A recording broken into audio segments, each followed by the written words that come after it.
Isang ubo, hindi, dalawa. Sunod-sunod at tila may kumakaskas sa lalamunan ni Alonsina. Sanay na dapat siya. Sa loob ng halos isang taon, ang pag-ubo na ito ang kanyang naging orasan sa umaga at kantang pampatulog sa gabi. Ngunit sa bawat paglabas nito, tila may bago at mas masamang anunsyo. May bumara sa kanyang lalamunan, mainit at malapot, iniluwa niya ito sa kanyang palad.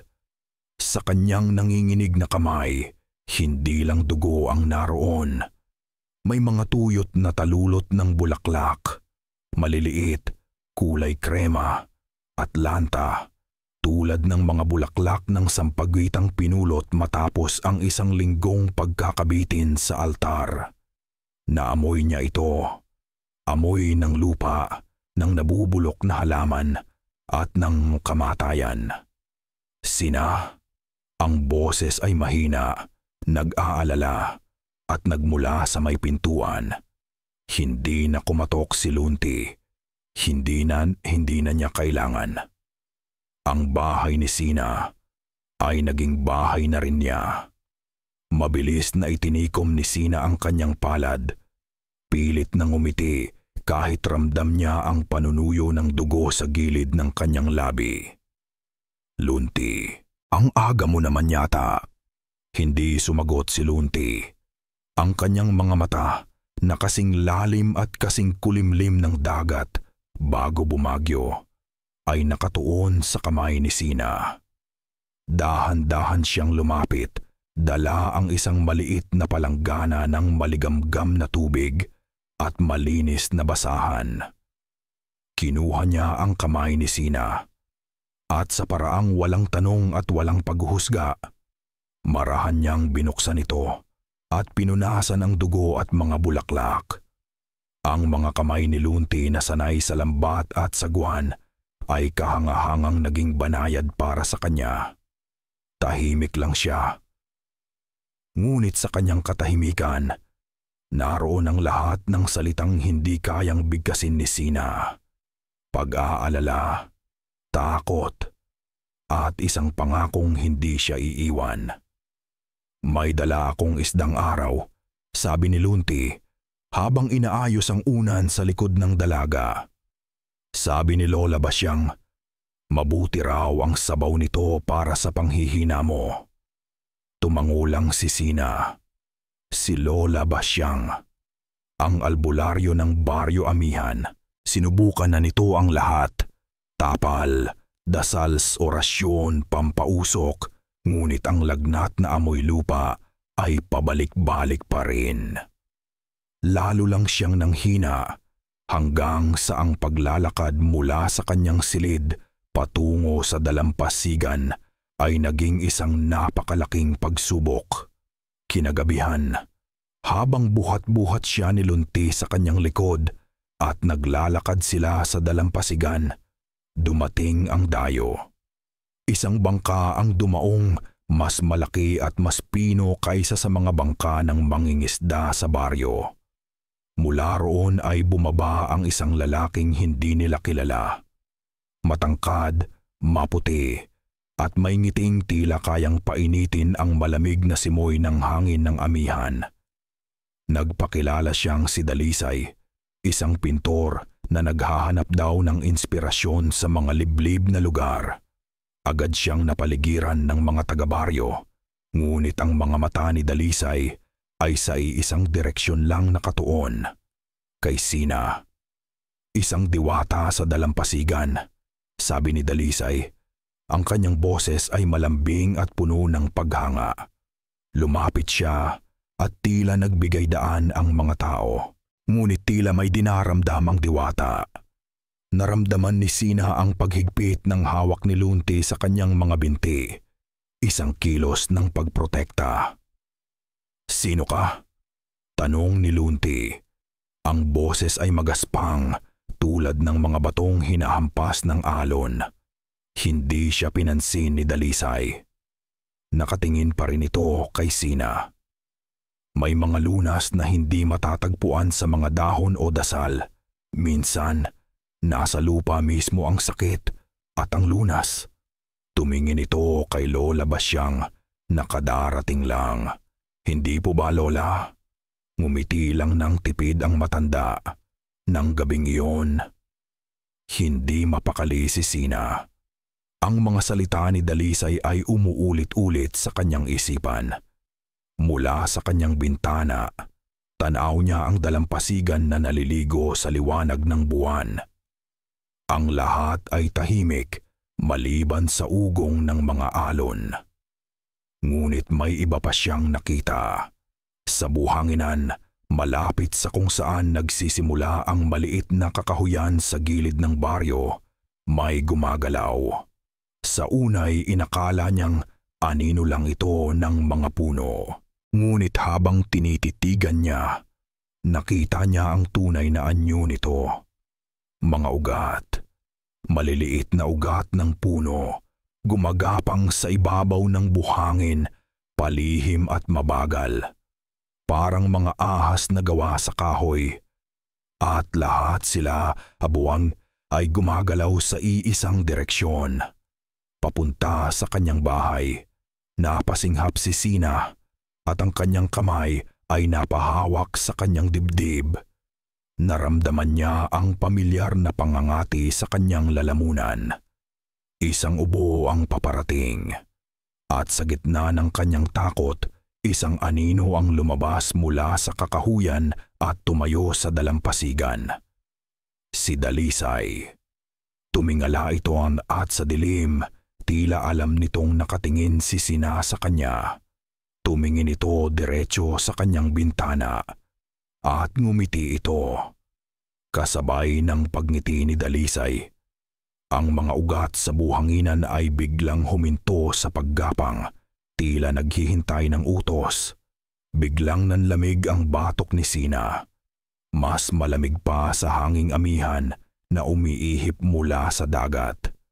Hindi ito isang ordinaryong dayo. At ang kanyang sakit ay hindi isang ordinaryong karamdaman.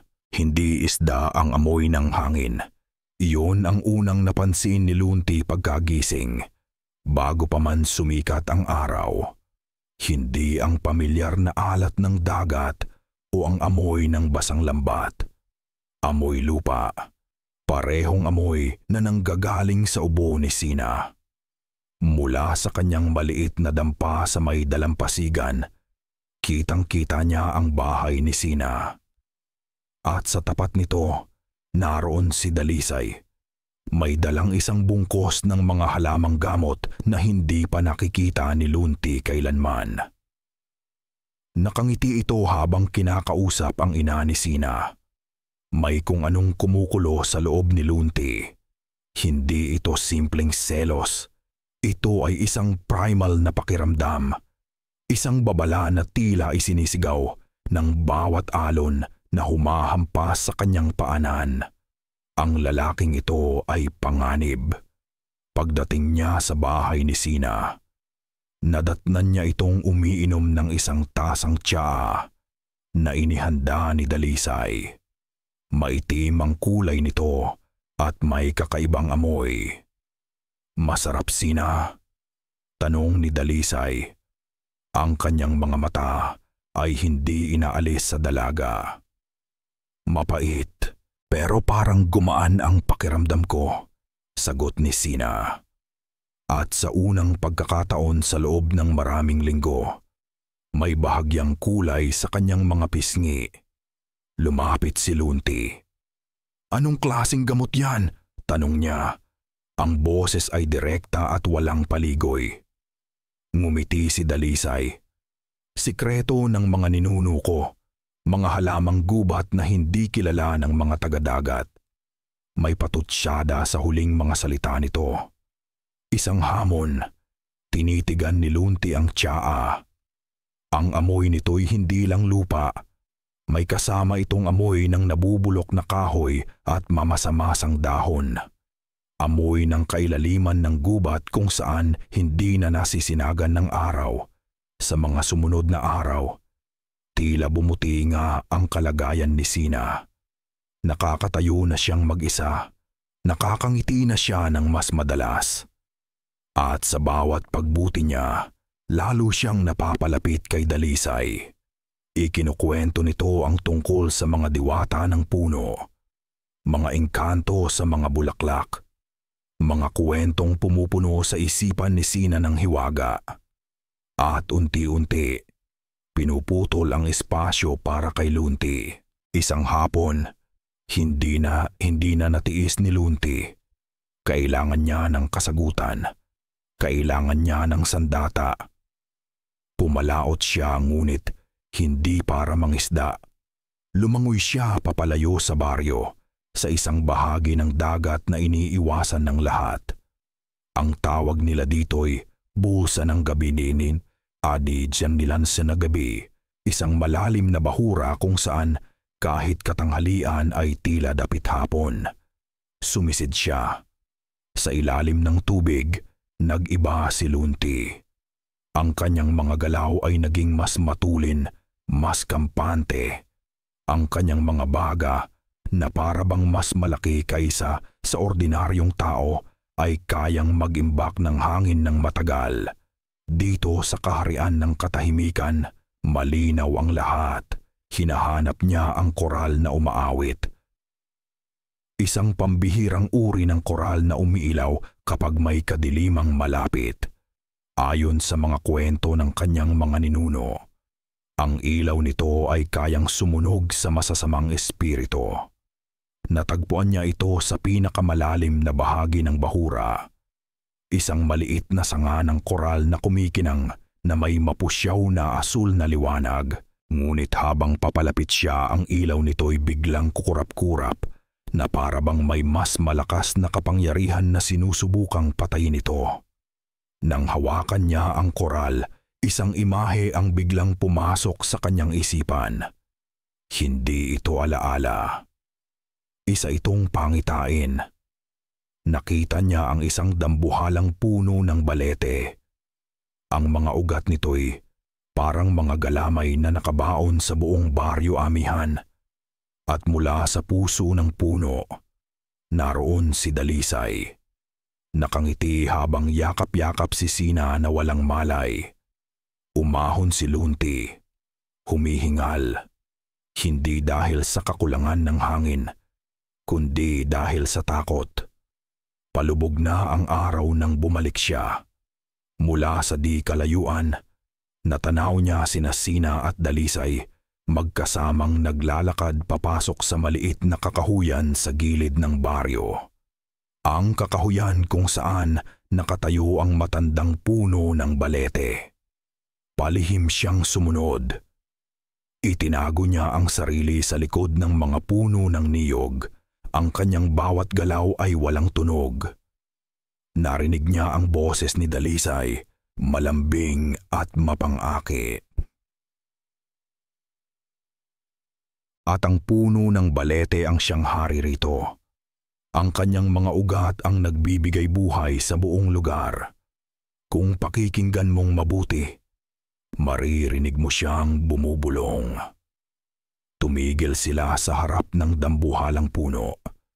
Ang mga sanga nito'y tila mga braso ng isang higante, at ang mga baging na nakabitin ay parang mahabang buhok. Nakita ni Lunti ang isang bagay taka mo baga na nagpatindig sa kanyang mga balahibo. Hinaplos ni Dalisay ang makapal na katawan ng puno at pagkatapos ay inilapit niya ang kanyang bibig dito. May ibinulong siya mga salitang hindi maintindihan ni Lunti, mga salitang sinauna at malagim. At sumagot ang puno. Isang mahinang kaluskos ng mga dahon, isang ugong na nagmula sa kailaliman ng lupa. Hindi ito gawa ng hangin. Ito ay isang tinig, isang bulong. Nagmamadaling bumalik si Lunti sa bahay ni Sina. Ang puso niya ay dumadagundong. Maliwanag na ang lahat. Hindi manggagamot si Dalisay. Isa siyang halimaw. Pagpasok niya sa silid ni Sina, wala pa ang dalaga. Ngunit sa ibabaw ng kanyang unan, may isang koronang gawa sa mga puting bulaklak. Isang regalo mula kay Dalisay. Maganda ito, ngunit may kakaibang enerhiyang bumabalot dito. Dahan-dahan, itinaas ni Lunti ang kanyang kamay upang hawakan ito. Dala ang koral na umaawit mula sa dagat. Sa sandaling dumampi ang kanyang daliri sa isang talulot, ang ganda ay naglaho. Ang mga puting bulaklak ay biglang nangitim at umurong. Ang mga tangkay nito ay naging mga paang may tinik, at ang mga bulaklak mismo ay naging katawan ng mga itim na kulisap na may mga pangil. Sabay-sabay siyang dinumog ng mga ito, kumakagat sa kanyang balat. Ang bawat kagat ay may dalang lason, isang lason na hindi galing sa lupa, kundi sa isang mas malalim at mas masamang pinagmulan. Sa unang pagkakataon sa loob ng maraming buwan, nakatulog si Alonsina ng mahimbing. Walang masamang panaginip, walang pag-ubong may kasamang bulaklak. Ang gamot ni Dalisay, sa kabila ng pagdududa ni Lunti, ay tila gumagana. Nagkaroon siya ng kapayapaan. Isang kapayapaang hindi nagtagal. Nagising siya hindi dahil sa isang ingay, kundi sa isang pakiramdam. Isang pakiramdam ng paninikip. Para bang may mabigat na kumot na ipinatong sa kanyang dibdib, na unti-unting ninanakaw ang kanyang hininga. Dahan-dahan niyang iminulat ang kanyang mga mata. Madilim ang silid, tanging ang sinag lang ng buwan mula sa bintana ang nagbibigay ng kaunting liwanag. At sa liwanag na iyon, nakita niya. Hindi ito kumot. Mula sa sahig na kawayan, mula sa mga siwang sa dingding na sawali, may mga bagay na gumagapang, maiitim, makikintab at baluktot. Mga baging mga ugat, at ang mga ito'y nakapulupot na sa kanyang mga binti, sa kanyang baywang, at ngayon, sa kanyang leeg. Hindi siya makagalaw. Isang malamig na takot ang biglang bumalot sa kanya, mas masahol pa sa lagnat na kanyang dinaramdam. Naamoy niya ulit ito, ang pamilyar na amoy ng basa at nabubulok na lupa, pero ngayon ay mas matindi, mas malapit, para bang inililibing siya ng buhay. Sinubukan niyang sumigaw, ngunit ang ugat na nakapulupot sa kanyang leeg ay lalong humigpit, na para bang narinig nito ang kanyang intensyon. Nagsimulang manlabo ang kanyang paningin. Ang hangin. Kailangan niya ng hangin. Sa gitna ng kanyang pagpupumiglas, isang imahe ang pumasok sa kanyang isipan. Ang ngiti ni Dalisay sa ilalim ng puno ng balete. Ang mga bulong. Ito ang kanyang gamot. Ito ang kanyang lunas. Isang halik mula sa kadiliman. Gamit ang lahat ng natitira niyang lakas, ibinuka niya ang kanyang bibig.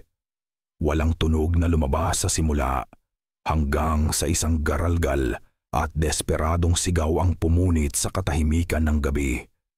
Lunti! Blag! Ang tunog ng nababasag na pinto ay kasunod ng kanyang sigaw. Isang malaking anino ang pumasok sa silid, gumalaw ng may bilis na hindi kapani-paniwala. Sa dilim, dalawang bagay ang kumislap, ang mga mata ni Lunti. Mayroon itong kakaibang luntiang apoy, isang liwanag na hindi galing sa buwan, walang salita. Aksyon lang. Nakita ni Sina, sa gitna ng kanyang nahihirapang paghinga, kung paano sinunggaban ni Lunti ang mga baging. Narinig niya ang tunog ng napupunit na kahoy at nababaling mga hibla. Hindi ito ginagawa ng isang ordinaryong tao. Ang lakas ni Lunti ay higit pa roon. Bawat hatak niya ay may kasamang galit, isang primordial na bagsik na tila nang gagaling sa kailaliman ng dagat. Isa-isang pinagpuputol ni Lunti ang mga ugat na nakapalibot kay Sina. Sa wakas, Malaya na ang kanyang leeg. Huminga siya ng malalim. Umuubo habang pinapanood ang laban. Hindi ito laban. Isa itong massacre. Si Lunti, gamit lang ang kanyang mga kamay, ay winawasak ang bawat piraso ng halimaw na halaman na sumusugod sa kanya. Nang matapos ang lahat, katahimikan na lang ang natira. At ang wasak na silid, puno ng pira-pirasong ugat at baging ang sahig. Nakatayo si Lunti sa gitna ng lahat, humihingal. Ang dibdib ay umaalon. Tumingin ito sa kanya, at ang apoy sa kanyang mga mata ay unti-unting nawala. Napalitan ng pamilyar na pag-aalala. Ngunit bago pa man siya makalapit, napansin ni Sina ang mga braso nito. Puno ito ng malalalim na hiwa at galos mula sa matitigas na baging. Bumubuhos ang dugo. Ngunit habang nakatitig si Sina, may nangyaring imposible. Ang mga sugat, unti-unti itong nagsasara. Mismong sa harap ng kanyang mga mata, ang balat ay naghilom, ang dugo ay tumigil hanggang sa ilang sandali lang. Tila walang nangyari. Napasinghap si Sina. "Lunti, aano ka?" Hindi nakasagot si Lunti. Ang kanyang mga mata ay napuno ng sakit, hindi dahil sa sugat, kundi dahil sa tanong ni Sina. Sa sandaling iyon, isang mahinahong boses ang narinig nila mula sa may wasak na pintuan. "Sina, ayos ka lang ba? Narinig ko ang iyong sigaw." Nakatayo roon si Dalisay. Ang kanyang mukha ay puno ng pag-aalala. Ngunit ang kanyang mga mata ay hindi nakatingin kay Sina. Nakatuon ito kay Lunti na nakatayo sa gitna ng pinagpuputol-putol na mga ugat. Tumingin si Dalisay kay Sina. Ang kanyang boses ay puno ng awa at isang pekeng pangunawa. At habang nakatingin siya ng diretso kay Lunti, sinabi niya ang mga salitang babago sa lahat. "Sinabi ko na sayo, may halimaw na nag-aabang sayo sa baryong ito." Ang mga salita ni Dalisay ay parang lason na kumalat sa hangin. Halimaw! Nakita ni Lunti ang pagbabago sa mga mata ni Sina. Ang paghanga ay napalitan ng pagdududa. Ang tiwala ay unti-unting naging takot. Bago pa man dumating ang mga magulang ni Sina at ang iba pang mga usisero, alam na ni Lunti na talo na siya sa labanang ito ng mga salita. Ang kanyang katahimikan ay naging kasalanan. Ang kanyang kakaibang lakas ay naging katibayan. Umalis siya. Walang lingon-likod. Hindi dahil sa duwag siya, kundi dahil may mas mahalaga siyang kailangang gawin. Kailangan niyang patunayan ang katotohanan. At iisa lang ang alam niyang maaaring makatulong sa kanya. Ang dampa ni Lola Basyang ay nasa dulo ng baryo, malapit sa hangganan ng kakahuyan. Palaging may umaalimbukay na usok mula sa bubong nito. Dala ang amoy ng pinatuyong mga dahon, dagta at mga dasal na hindi maintindihan ng karaniwan. Pumasok si Lunti ng walang katok. Nakaupo ang matanda sa sahig, nag-aayos ng mga ugat at buto sa isang bilaw. Hindi man lang ito nag-angat ng tingin. "Alam kong darating ka, Lunti. Lola, tulungan niyo po ako," sabi ni Lunti. Ang boses ay nanginginig sa desperasyon. Bihira siyang magsalita, kaya't ang bawat salita ay may bigat. Si Sina, nasa panganib siya. Ikinuwento niya ang lahat. Ang pagdating ni Dalisay, ang gamot na amoy lupa, ang koronang bulaklak na naging mga kulisap, ang pag-atake ng mga ugat, ang paghilom ng kanyang mga sugat, at ang mga mata ni Dalisay na tila bakayang utusan ang mismong gubat. Sa wakas, nag-angat ng tingin si Lola Basyang. Ang kanyang mga mata ay madilim at malalim. Tila ba nakikita nito hindi lang si Lunti, kundi pati na rin ang dagat na pinagmulan nito. Ang tinig ng gubat ay malakas, sabi ng matanda sa mahinang boses. Matagal na siyang nananahimik. Ngayon lang ulit siya kumilos. Mayroon siyang hinahanap. Si Sina po ang hinahanap niya. Giit ni Lunti. Hindi siya manggagamot, Lola. Siya ang sakit. Tumayo si Lola Basyang at may kinuha mula sa isang lumang baul. Dito nagsagawa siya ng isang munting ritual. Kumuha siya ng tuyong dahon ng tabako, binulungan ito, at inihagis sa nagbabagang uling. Ang usok ay umikot at sa isang iglap, naghugis na parang isang puno bago kumalat sa hangin. Pagkatapos, may inabot siya kay Lunti. Isa itong kwintas na gawa sa maliliit at pabilog na mga kabibe. Pinagdugtong-dugtong ng pinatuyong damong dagat. Sa gitna nito ay nakasabit ang isang kabibeng may kakaibang hugis spiral. Isang anting-anting. Ang kapangyarihan ng lupa ay nilalabanan ng kapangyarihan ng dagat. Sabi ni Lola Basyang, ilagay mo ito sa ulunan ng kanyang higaan. Walang masamang espiritu ng lupa ang makakalapit sa kanya hanggat buo ito. Ito ang magiging panangga ninyo habang naghahanap ako ng paraan para palayasin ang dayo. Isang kislap ng pag-asa ang sumilay sa puso ni Lunti. Hinawakan niya ng mahigpit ang anting-anting. Salamat po, Lola. Maraming salamat.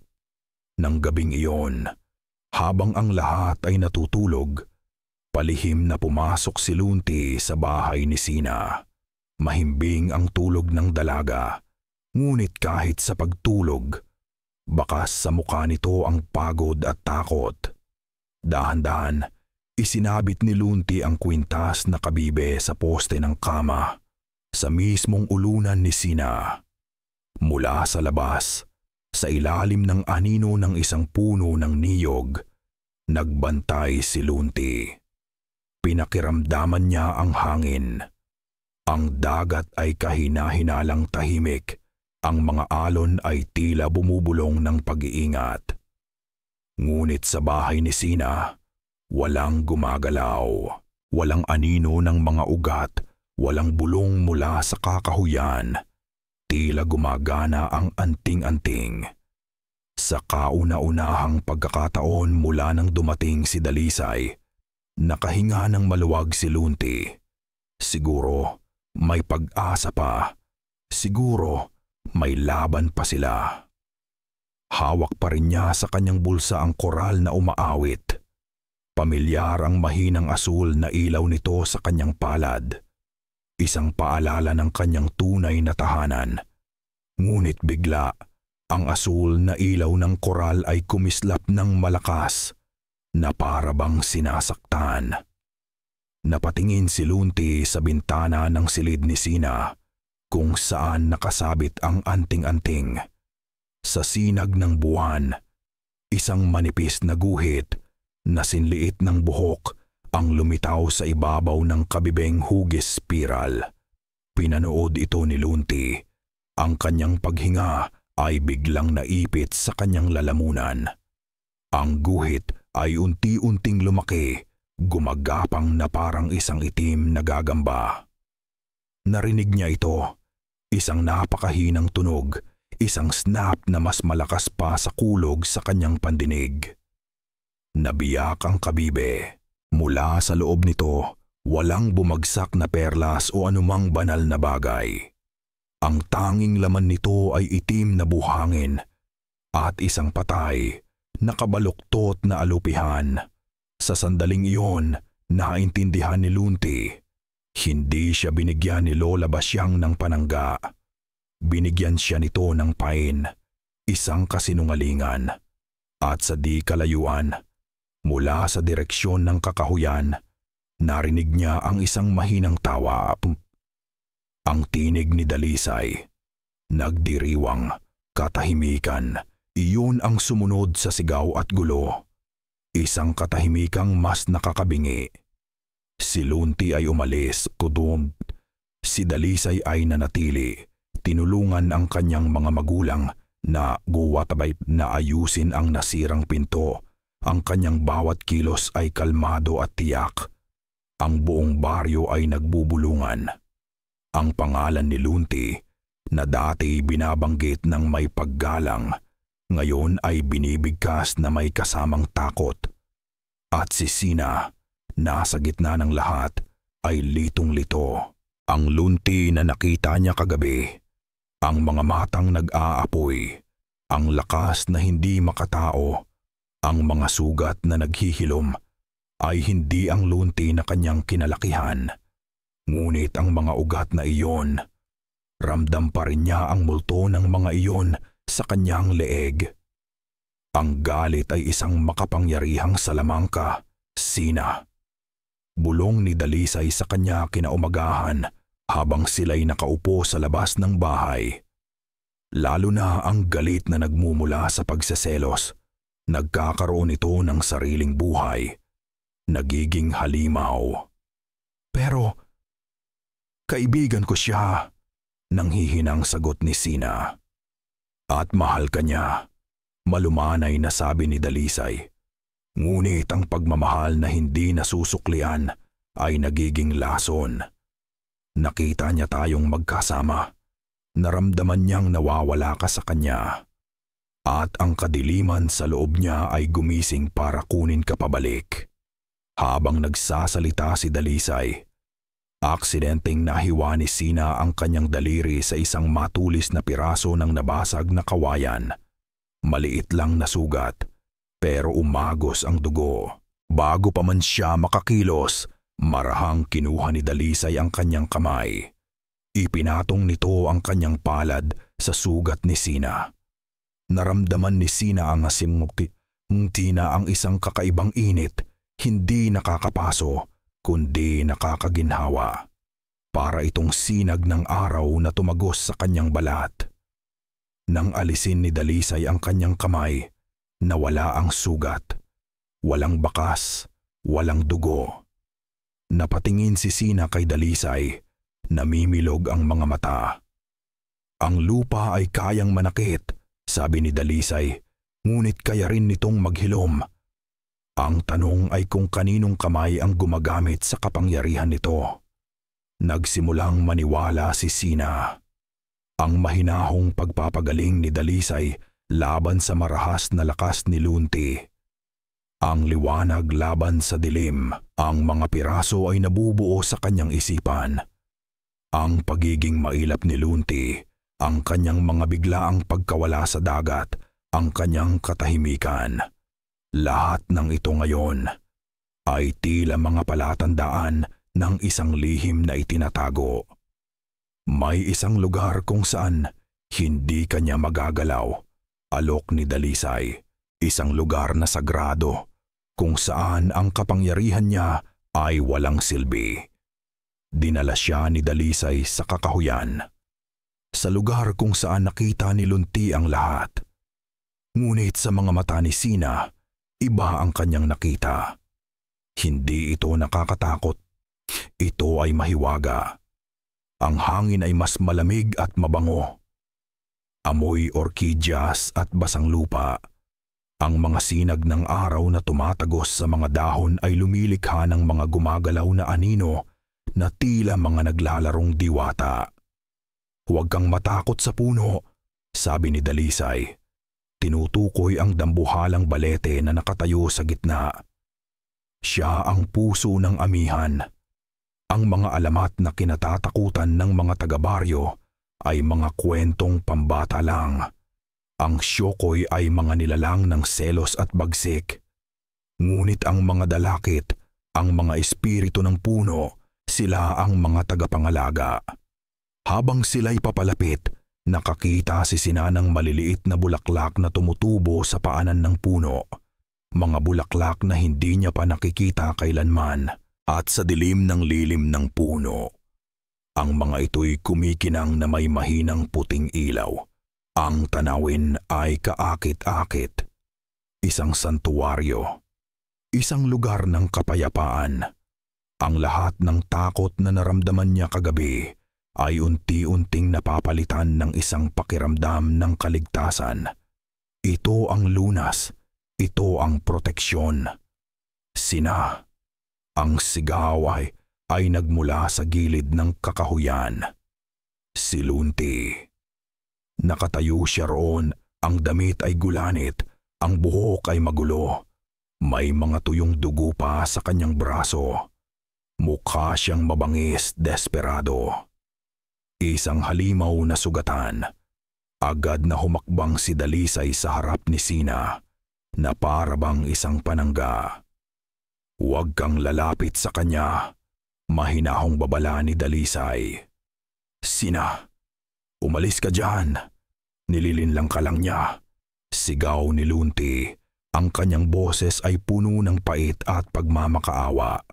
Sinubukan niyang humakbang pasulong. Ngunit si Sina, na ang isipan ay puno na ng lason ng pagdududa at takot, ay napaatras. Ang imahe ng naghihilom niyang mga sugat, ng kanyang nakakatakot na lakas. Ang imahe niya bilang ang halimaw na sinabi ni Dalisay. Lahat ay nagsama-sama. Tinaas niya ang kanyang nanginginig na kamay. Huwag kang lalapit sa akin. Ang mga salita ay tumusok sa hangin na parang punyal.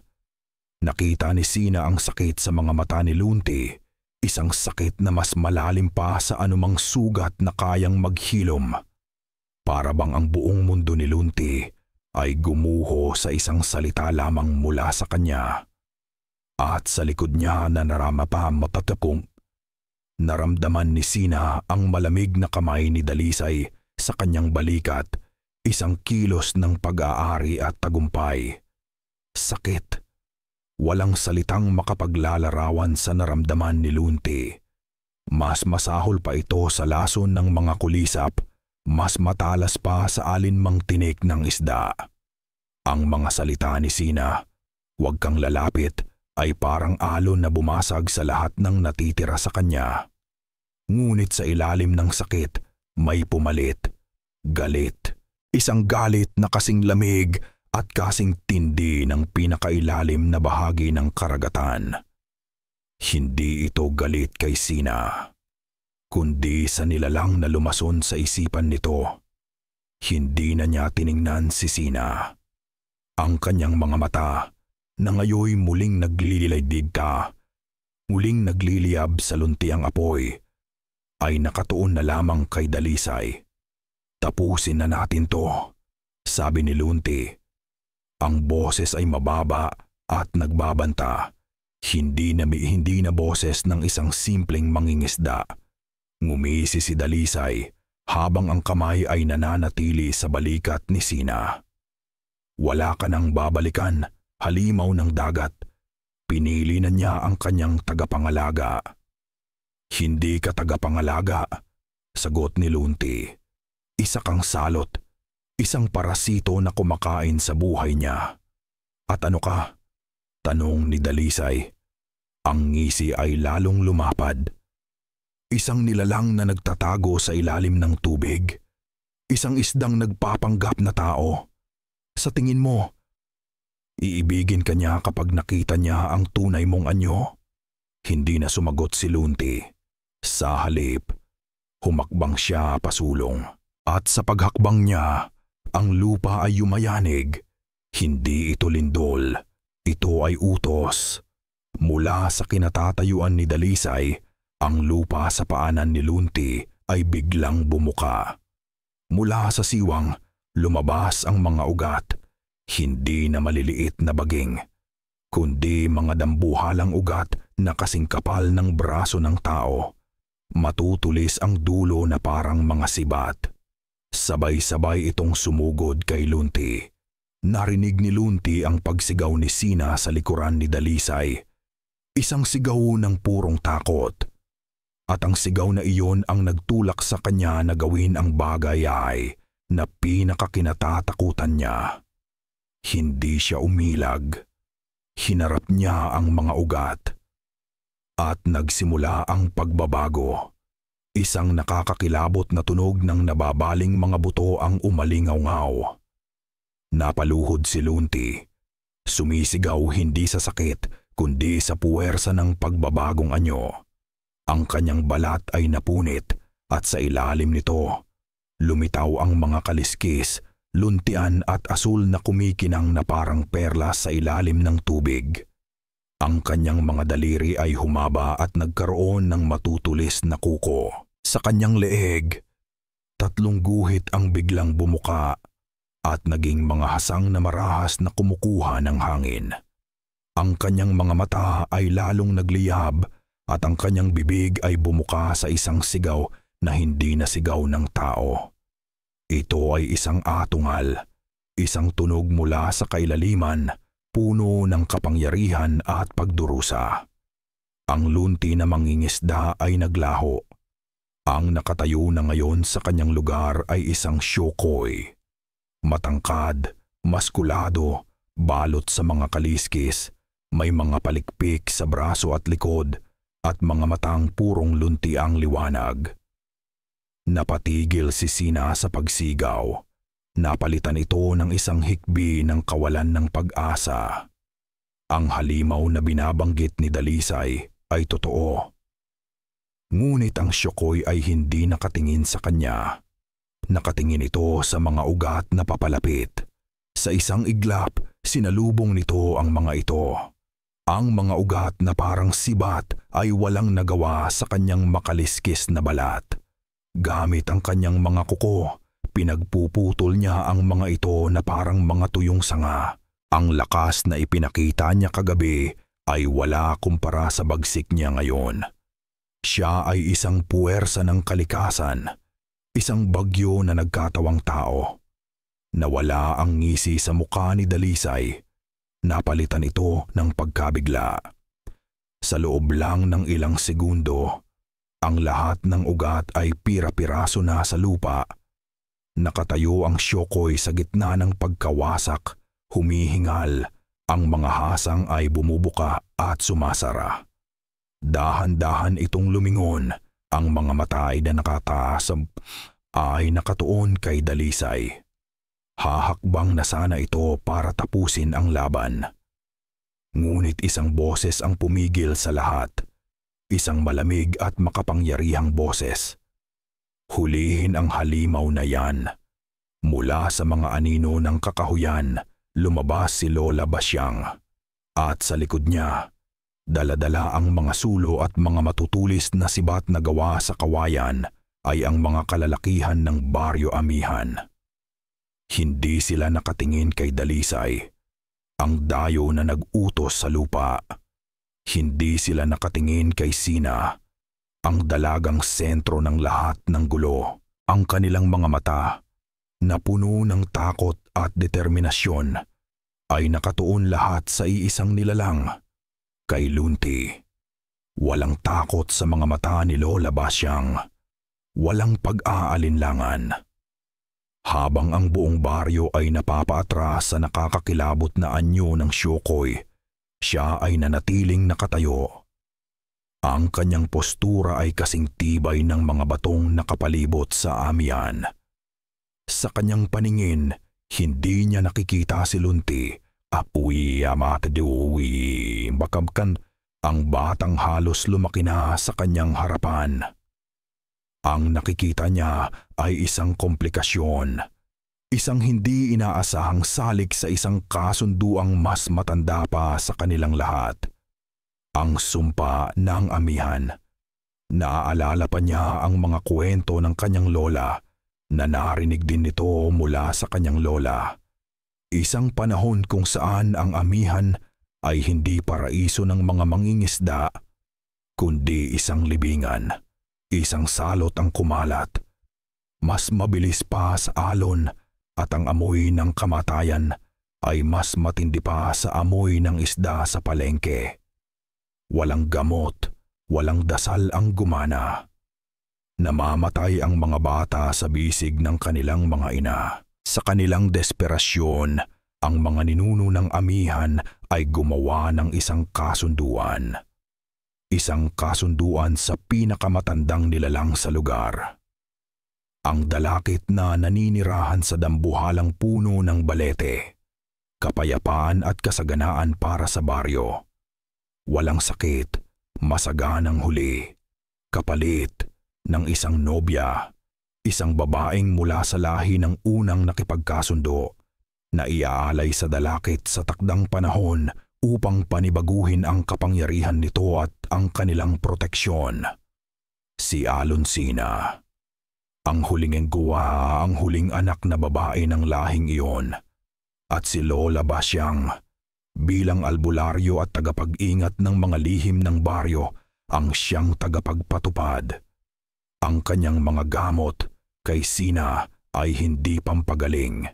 Ito ay mga ritual para pahinain ang kanyang loob, para ihanda ang kanyang kaluluwa sa pagtanggap sa kanyang kapalaran. Ang pagdating ni Dalisay ay ang hudyat. At ang paglabas ng Shokoy ay isang banta sa sagradong kasunduang ito. Huwag kayong mag-alala sa dayo. Utos ni Lola Basyang sa mga kalalakihan. Ang kanyang boses ay mahinahon ngunit may bigat na nagpatigil sa kanilang panginginig. Hindi siya ang kalaban. Ang nilalang na iyan mula sa dagat, siya ang sumisira sa ating panata. Naintindihan ng mga taga-baryo. Ang kwento ng sumpa ay ipinapasa sa bawat henerasyon. Isang madilim na sikretong nagbubuklod sa kanila sa takot at utang na loob. Pinalibutan nila ang Shokoy. Si Lunti, nasugatan mula sa mga ugat at nalilito sa biglaang pagbabago ng mga pangyayari, ay tinitigan sila isa-isa. Nakita niya ang kanyang mga kapitbahay, mga tiyuhin, mga kaibigan. Lahat sila ngayon ay may hawak na sandata, mga matang walang awa. Samantala, lumapit si Lola Basyang kay Sina, na nakaluhod na sa lupa at umiiyak ng walang tunog. Inakala ni Sina na aaluin siya nito. Ngunit sa halip, isang koronang gawa sa mga bulaklak na kulay lila ang inilabas ng matanda, mga bulaklak na nakakaantok. Lola, hikbi ni Sina, anong nangyayari? Marahang ipinatong ni Lola Basyang ang korona sa buhok ng dalaga. Ang halimuyak ng mga bulaklak ay agad na bumalot kay Sina. Isang amoy na matamis ngunit mabigat. Naramdaman niyang bumibigat ang kanyang mga talukap. Ang pag-aalay ng isa ay kaligtasan ng nakararami. Bulong ng matanda. Hindi para aliwin si Sina, kundi para bigkasin ang isang katotohanang matagal na niyang tinanggap. Walang bahid ng pagsisisi sa kanyang tinig. Ito ang kapalaran mo, Apo.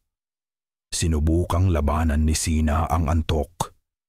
Sa kanyang nanlalabong paningin, ang huling imahe na kanyang nakita ay si Lunti. Napapalibutan. Iwinawasiwas nito ang kanyang malalakas na braso, ngunit ang dami nila ay sapat na. Ibinato nila ang mga lambat na may pabigat na bato. Ipinulupot sa kanyang mga binti. Sinaksak nila ang kanyang mga tagiliran ng mga sibat na kawayan. Sapat lang para siya ay sugatan at manghina, ngunit hindi para patayin. Ang Shokoy, ang makapangyarihang nilalang ng dagat, ay bumagsak sa kanyang mga tuhod. At sa tabi ni Lola Basyang, lumitaw si Dalisay.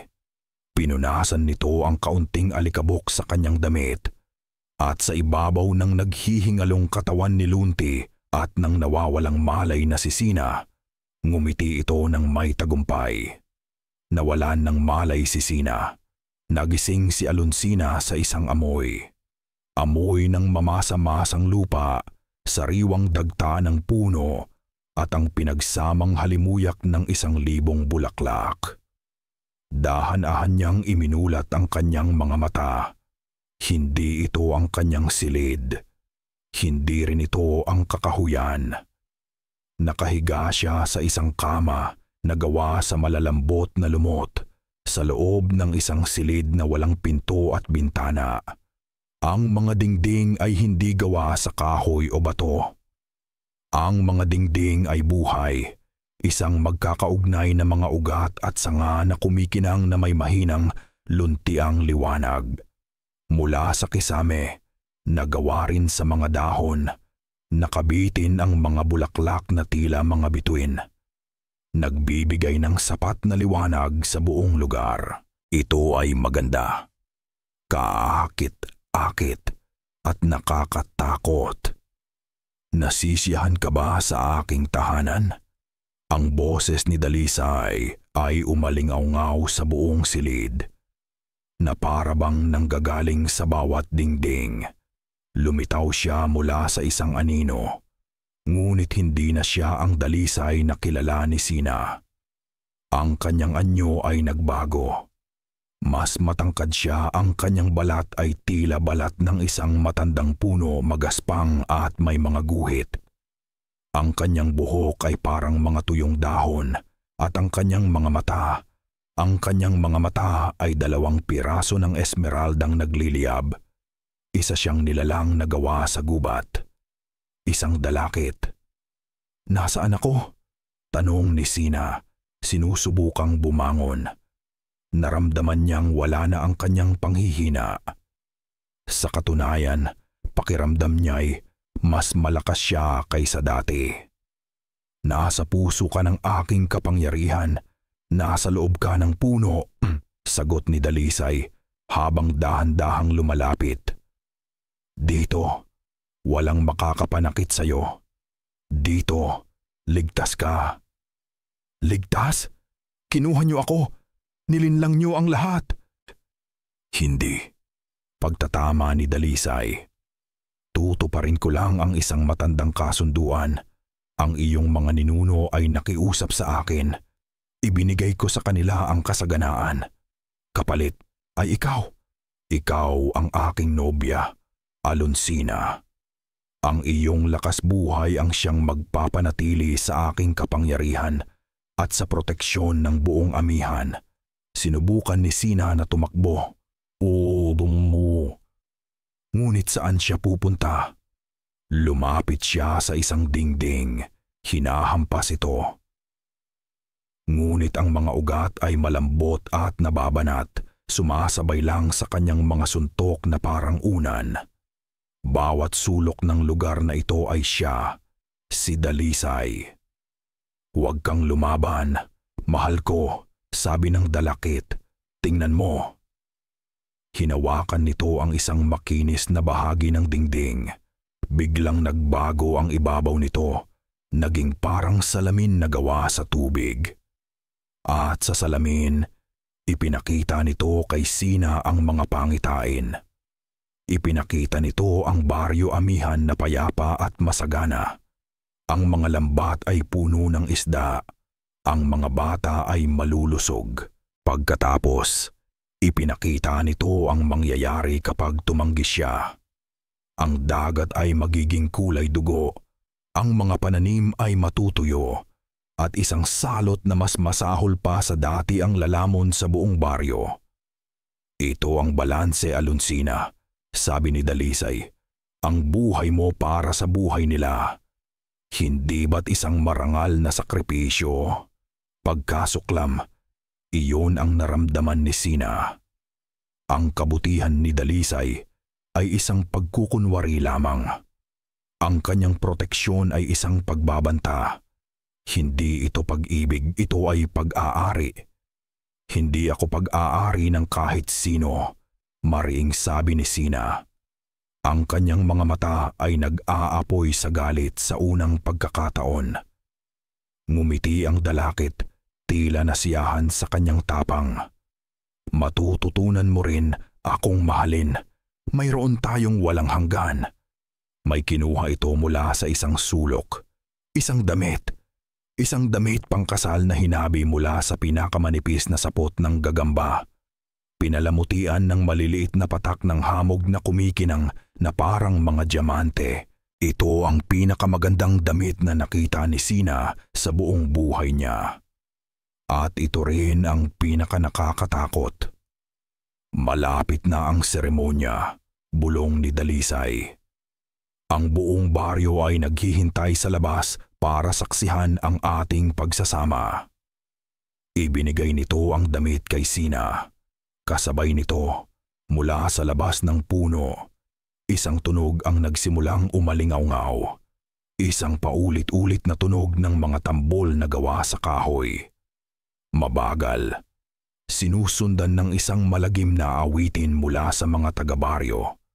Ang martsya ng kasal. Ang martsya patungo sa kanyang katapusan. Oras na, mahal ko. Sabi ng dalakit, ang kanyang mga matang esmeralda ay nagliliyab sa pananabik. Ang unang bumalik sa kamalayan ni Lunti ay ang hapdi. Hapdi ng alat ng dagat sa kanyang sariwang mga sugat. Hapdi ng malamig na bakal na nakapulupot sa kanyang mga braso at binti. Nakatali siya sa isang malaking bato sa dalampasigan. Ang mga kadenang ginamit sa kanya ay makapal at puno ng kalawang. Ngunit may iba pa sa mga ito. May mga kakaibang simbolo na inukit sa bawat dugtungan. Mga simbolong kumikinang na may mahinang, maruming liwanag. Sa lamangka ni Lola Basyang, naramdaman niyang sinisipsip nito ang kanyang lakas. Pinapanatili siyang tao. Pinipigilan ang anumang pagbabagong anyo. Sinubukan niyang kumawala. Ibinuhos niya ang lahat ng kanyang natitirang lakas. Ang kanyang mga kalamnan ay nanigas, ngunit ang mga kadena ay hindi man lang gumalaw. Sa halip, isang nakakapasong sakit ang gumapang sa kanyang balat mula sa mga simbolo na parabang sinusunog siya mula sa loob. Wala siyang magawa. Isa siyang bihag. Mula sa kanyang kinatatayuan, tanaw niya ang baryo amihan. Ang mga bahay ay sarado. Walang taong naglalakad sa dalampasigan. Tinalikuran na siya ng lahat.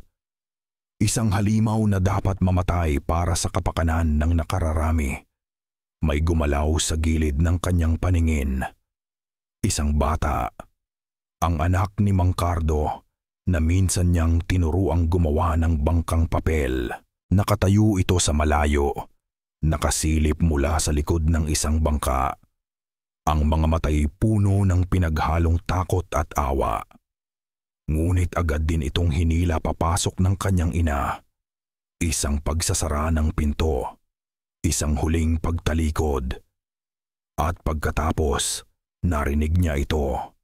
Ang dagundong ng mga tambol. Nagmumula sa kakahuyan. Sa puno. Ang seremonya nagsimula na. Kasabay ng tunog ng mga tambol, naramdaman niya ang pagbabago sa dagat. Ang pagtaas ng tubig. Ang huling pag-agos. Malamig ang unang dampi ng tubig sa kanyang mga paa. Isang pangako ng kamatayan. Hindi niya ito pinansin. Patuloy siyang nagpumiglas. Sumisigaw sa galit. Tinatawag ang kanilang mga pangalan. Mga taong tinuring niyang pamilya, ngunit tanging ang hangin lang ang sumasagot. Umakyat ang tubig sa kanyang mga tuhod. Pagkatapos ay sa kanyang baywang. Ang lamig ay gumagapang na sa kanyang katawan. Mas mabilis kaysa sa pagkaubos ng kanyang pag-asa. Ang tunog ng mga tambol ay lalong lumalakas. Isang malagim na saliw sa kanyang papalapit na wakas. Nabigo siya. Ipinangako niyang proprotektahan si Sina. Ngunit heto siya nakagapos at naghihintay na malunod habang ang babaeng mahal niya ay inaangkin ng isang halimaw. Nasa kanyang dibdib na ang tubig. Bawat paghampas ng alon ay parang suntok. Ninanakaw ang natitira niyang hininga. Tumingala siya sa kalangitan. Sa buwan na saksi sa kanyang pag-aalipusta. Hindi siya nagdasal sa mga Diyos. Hindi siya humingi ng tulong sa mga espiritu ng dagat. Sa kanyang isipan, Sa gitna ng ingay ng mga alon at mga tambol, iisang pangalan lang ang kanyang sinambit. Sina. Nasa kanyang leeg na ang tubig. Malamig, mabigat. Ang huling paghampas ng alon ay tumakip sa kanyang mukha. Nasa ilalim na siya ng tubig. Ang kanyang mga baga ay sumisigaw, humihingi ng hangin. Ngunit tubig lang ang pumapasok. Ang paningin niya'y nanlalabo. Ang tunog ng mga tambol ay humihina na. Napapalitan ng ugong ng katahimikan ng karagatan. Ito na ang wakas. Sina. At sa huling sandali ng kanyang buhay, sa bingit ng kamatayan, may narinig siya. Hindi sa kanyang tainga, kundi sa kanyang kaluluwa. Isang sigaw. Isang sigaw na walang boses, puno ng purong takot at pagtanggi. Ang sigaw ni Sina. Naramdaman niya ito. Ang takot ng dalaga. Ang kanyang kawalan ng pag-asa. Ang kanyang paglaban. At ang takot na iyon. Ang naging mitya. Ang sakit at galit na naramdaman ni Lunti ay biglang naglaho, napalitan ng isang bagay na mas dalisay at mas makapangyarihan. Isang nag-uumapaw na pangangailangang magligtas. Sama na sa ilalim ng madilim na tubig, ang kanyang mga mata ay biglang nagmulat. Hindi na ito mga matang nalulunod. Ang mga ito'y dalawang luntiang apoy na nagliliyab sa kadiliman. Mas maliwanag pa sa koral na umaawit. Ang mga kadenang may salamangka na pumipigil sa kanya ay biglang umugong. Ang mga simbolo ni Lola Basyang ay nagsimulang mag-init. Hindi para sunugin si Lunti, kundi dahil sa kapangyarihang biglang bumabalot dito. Isang tunog ng nabibiyak na metal ang umalingaw-ngaw sa ilalim ng tubig. At mula sa kailaliman, hindi mula sa bibig ni Lunti, kundi mula sa mismong dagat na nakapalibot sa kanya, isang atungal ang sumabog. Isang atungal na hindi gawa ng tao o hayop. Isang atungal na kasing tanda ng mga alon at kasing lalim ng pinakamadilim na bahagi ng karagatan. Ang damit na gawa sa sapot ng gagamba ay malamig sa balat ni Sina. Bawat hibla nito ay tila isang paalala ng kanyang sitwasyon, isang bihag na hinahanda para sa sarili niyang libing. Dinala siya ni Dalisay sa pinakasentro ng puno. Isa itong malawak na silid na pabilog. Sa gitna, may isang altar na gawa sa batong nababalutan ng lumot. Sa itaas nito, sa kisame may isang butas kung saan kitang-kita ang bilog na buwan. Ang liwanag nito'y tumatama ng diretsyo sa altar na para bang isang entablado. Sa labas ng silid, sa mga dingding na ugat, nakita ni Sina ang mga anino. Ang mga anino ng mga taga-baryo. Nakatayo sila sa labas ng puno. Ang kanilang mga boses ay nagsasama-sama sa isang malagim na awitin. Ang saliw sa ritual. Si Lola Basyang ang nangunguna sa kanila. Ang boses nito ang pinakamalinaw sa lahat. Mga traidor. Silang lahat. "Huwag mo silang kamuhian," sabi ni Dalisay na tila nababasa ang kanyang isipan. Ginagawa lang nila ang nararapat para mabuhay. Isang aral na dapat mo ring matutunan. Inakay siya nito paakyat sa altar. Sa bawat hakbang niya, naramdaman niyang may enerhiyang humihigop sa kanya mula sa bato. Isang enerhiyang malamig at uhaw. Itinaas ni Dalisay ang kanyang mga kamay. Tumigil ang awitan sa labas. Katahimikan. O, dakilang espiritu ng lupa. Nagsimula si Dalisay. Ang kanyang boses ay nagbago, naging mas malalim at makapangyarihan, umuugong sa buong puno. Tanggapin mo ang alay na ito. Ang dugo ng lahi na nangako, ang buhay na siyang magpapanibago sa ating kasunduan. Sa kanyang pagsama sa akin, ang lupa ay muling yayabong at ang amihan ay mananatiling ligtas. Habang nagsasalita siya, gumalaw ang mga ugat sa paligid.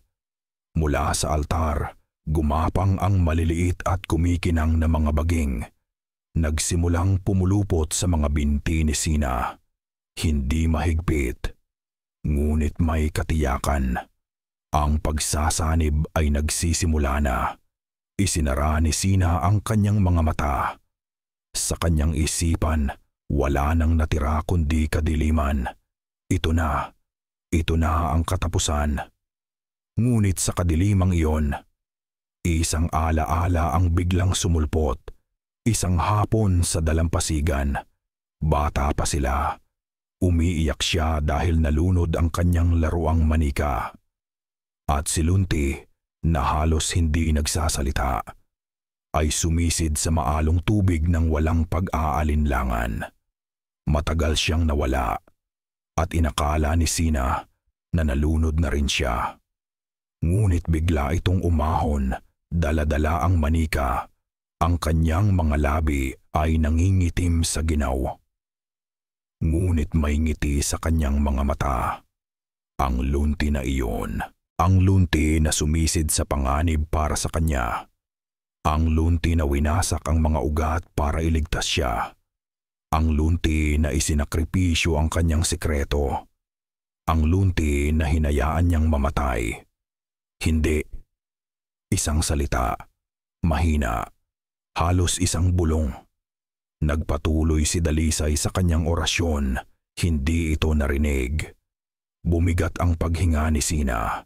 Hindi dahil sa takot, kundi dahil sa isang bagong damdamin. Galit. Determinasyon.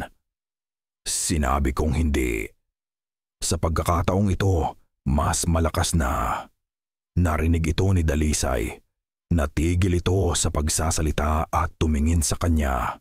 Bahagyang nagulat. Huwag mong sirain ang pagkakataong ito, Alonsina. Wala ka nang magagawa. Wala? Tanong ni Sina. At sa unang pagkakataon, tiningnan niya ang dalakit ng diretso sa mga mata. Walang bakas ng takot. Ang sabi mo, ako ang magpapanibago sa kapangyarihan mo. Ang sabi mo, ang buhay ko ang kailangan mo. Biglang ngumiti si Sina, isang ngiting mapait at mapanghamon. Paano kung ayoko na itong ibigay? Iminulat niya ang kanyang mga mata at ibinuhos niya ang lahat ng kanyang damdamin sa isang salita. Lahat ng kanyang sakit, galit, at pagmamahal para kay Lunti. Hindi. Ang sigaw ay hindi lang galing sa kanyang lalamunan. Galing ito sa kanyang kaluluwa. At dahil siya'y nakakonekta na sa puno, ang kanyang sigaw ay naging isang alon ng enerhiya na direktang tumama sa puso nito. Ang buong puno ng balete, ang silid, ang altar, ang mga dingding, ay biglang yumanig na parang sa isang marahas na lindol. Ang luntiang ilaw ay nagkukurap-kurap. Ang mga baging na nakapulupot sa kanya ay biglang umurong na para bang napaso. Sa labas, ang mga taga-baryo ay nagsigawan sa takot. Si Dalisay ay napaatras. Ang kanyang muka ay puno ng pagkabigla at sakit. Anong ginawa mo? Kung mamatay ako, sabi ni Sina. Ang boses ay nanginginig ngunit matatag. Isasama kita. Ngunit bago pa man makasagot ang dalakit, isang malakas na pagsabog ang yumanig sa buong kakahuyan. Isang pader ng mga ugat at lupa sa isang bahagi ng silid ay biglang sumabog papasok, na para bang tinamaan ng isang malakas na puwersa mula sa labas. At sa butas na iyon, sa gitna ng alikabok at nagbagsakang mga sanga, isang anino ang tumayo. basang-basa ng tubig dagat, puno ng mga sugat na naghihilom. At may mga pira-pirasong kadena na nakabitin pa sa kanyang mga braso. Ang kanyang mga mata ay 2 luntiang apoy na nagliliyab sa puot. Nakatayo roon si Lunti sa kanyang buong at nakakatakot na anyo bilang isang shokoy. POV: Lunti.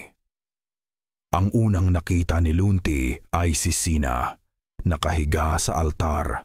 Ang damit na sapot ng gagamba ay gulanit. Ang kanyang mga mata ay dilat sa pagkamangha at takot. Ang imaheng iyon ang nagsilbing apoy at yelo sa kanyang dugo. Apoy ng galit para sa gumawa nito sa kanya at yelo ng determinasyon para iligtas siya. Akin siya! Umalingaw-ngaw ang boses ni Dalisay, hindi na boses ng isang makata, kundi ng isang hayop na inagawan ng pag-aari. Ang sahig na lupa ay muling gumalaw, ngunit sa pagkakataong ito, hindi lang mga ugat. Ang buong puno ay tumugon sa kanyang galit. Ang mga dingding ay nagsimulang magbago ng anyo, ang mga sanga ay naging mga braso, ang mga ugat ay naging mga binti. Ang altar kung nasaan si Sina ay marahang itinulak pataas, palayo sa laban. Ang dalakit ay hindi na lang naninirahan sa puno. Siya na ang puno. Isang dambuhalang halimaw na gawa sa kahoy at dahon ang nabuo sa harap ni Lunti. Hindi nagatubili si Lunti.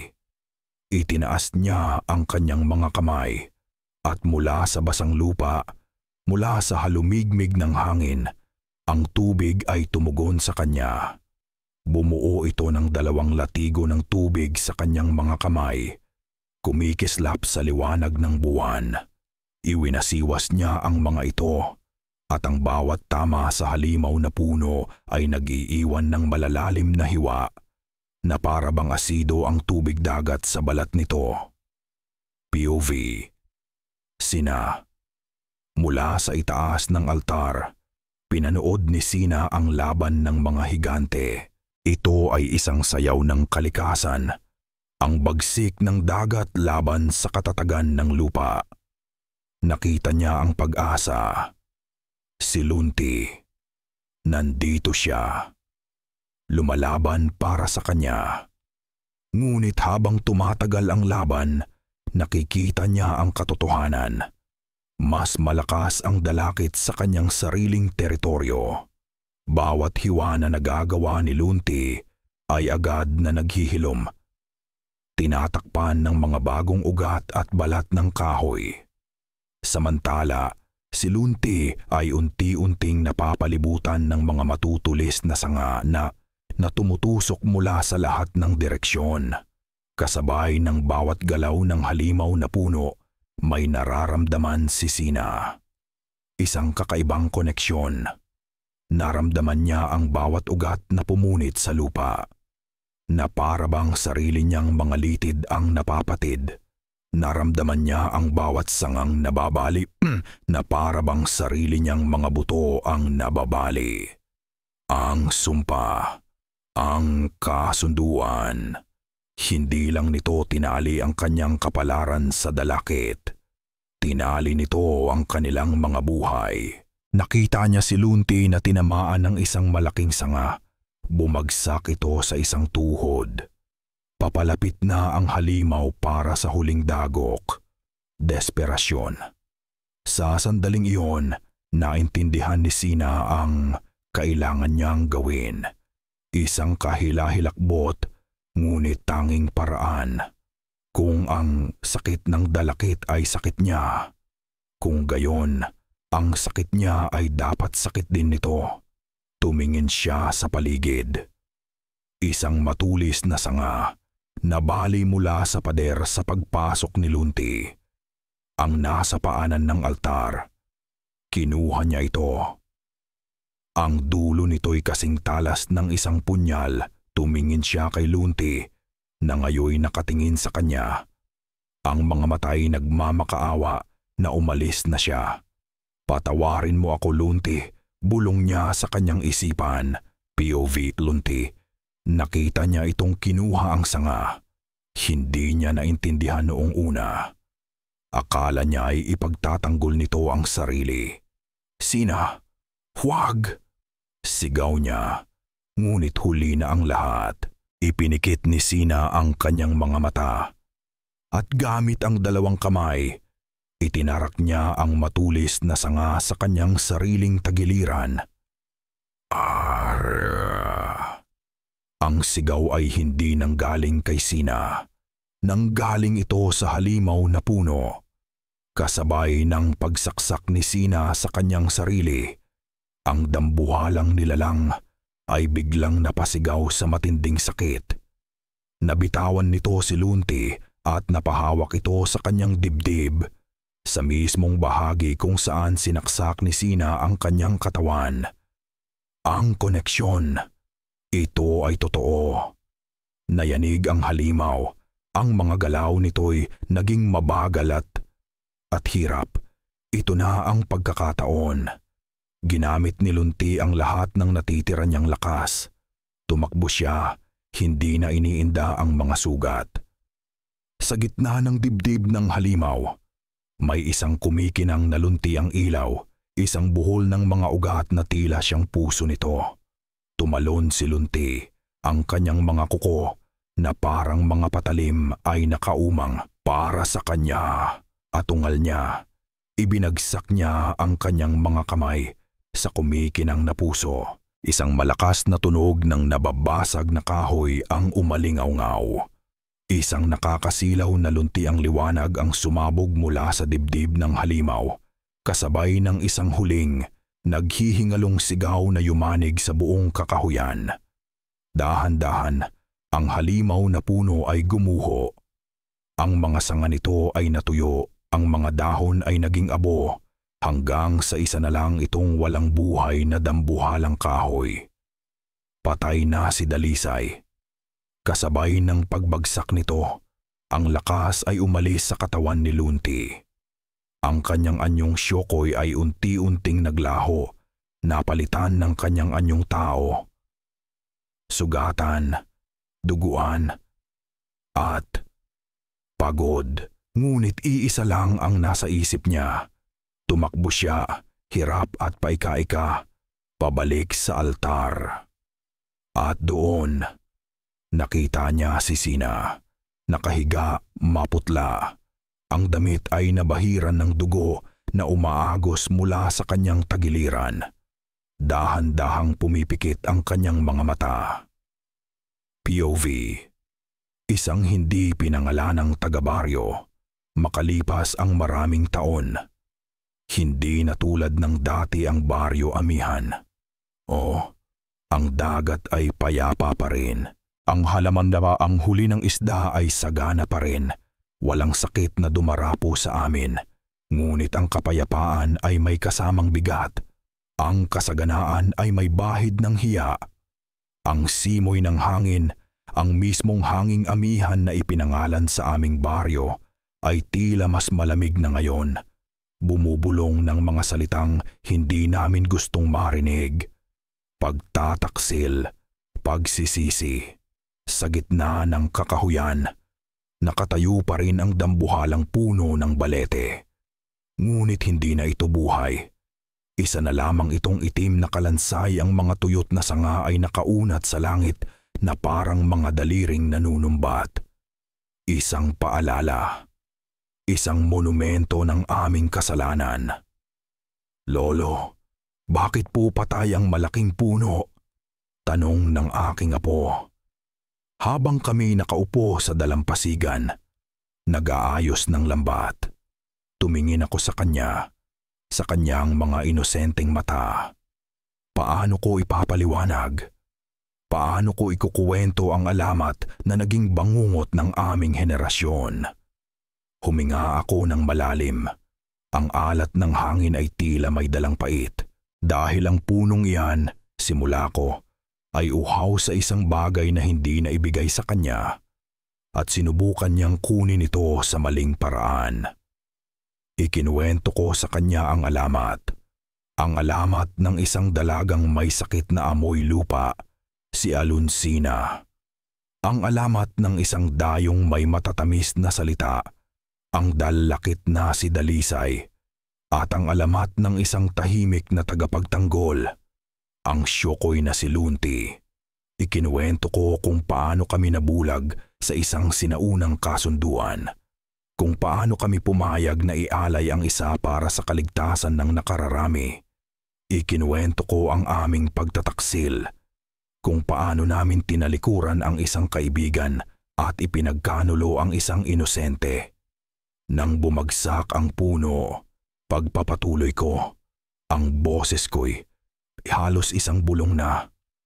At nang matapos ang laban, lumabas kaming lahat mula sa aming mga pinagtataguan. Walang nagsasalita, tanging ang tunog lang ng mga alon at ng aming mga pusong puno ng pagsisisi.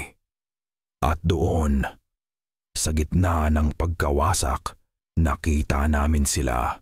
Si Lunti, sa kanyang anyong tao, duguan at sugatan, ay binuhat ang walang malay na si Sina mula sa altar. Dahan-dahan siyang naglakad, hindi patungo sa baryo, kundi patungo sa dagat. Hindi niya kami tiningnan, kahit isang sulyap, na para bang kami mga anino na lamang, hindi karapat-dapat sa kanyang galit o sa kanyang awa. Naglakad siya papasok sa tubig. Ang mga alon na dapat sana'y malakas ay tila huminahon sa kanyang pagdaan, yumayakap sa kanyang mga binti. Dinala niya si Sina sa kailaliman palayo sa dalampasigang naging saksi sa aming kaduwagan.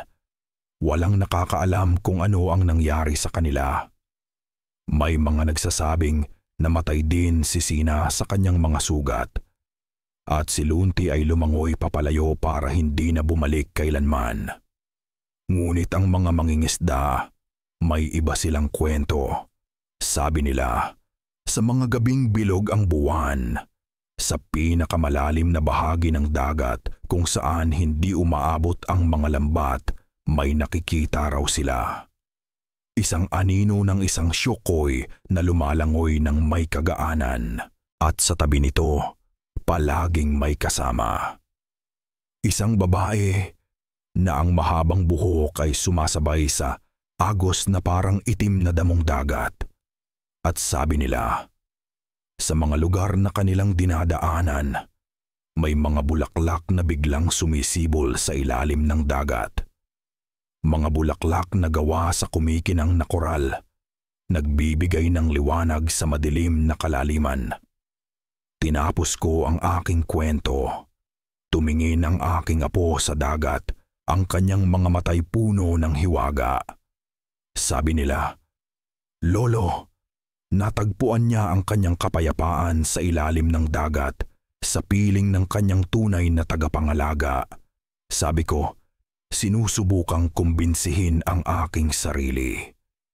Pero may isa pa silang sinasabi, dagdag ko.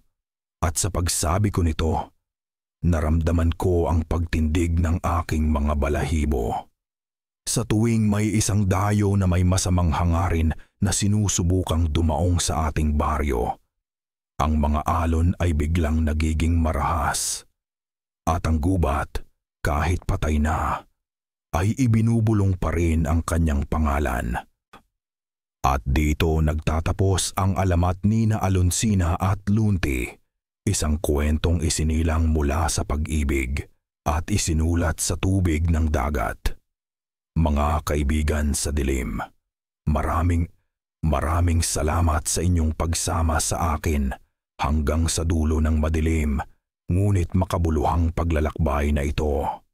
Mula sa unang pag-ubuo ni Sina na may kasamang bulaklak hanggang sa huling atungal ng dagat, bawat salita ay isinulat ng may pag-iingat at matinding damdamin.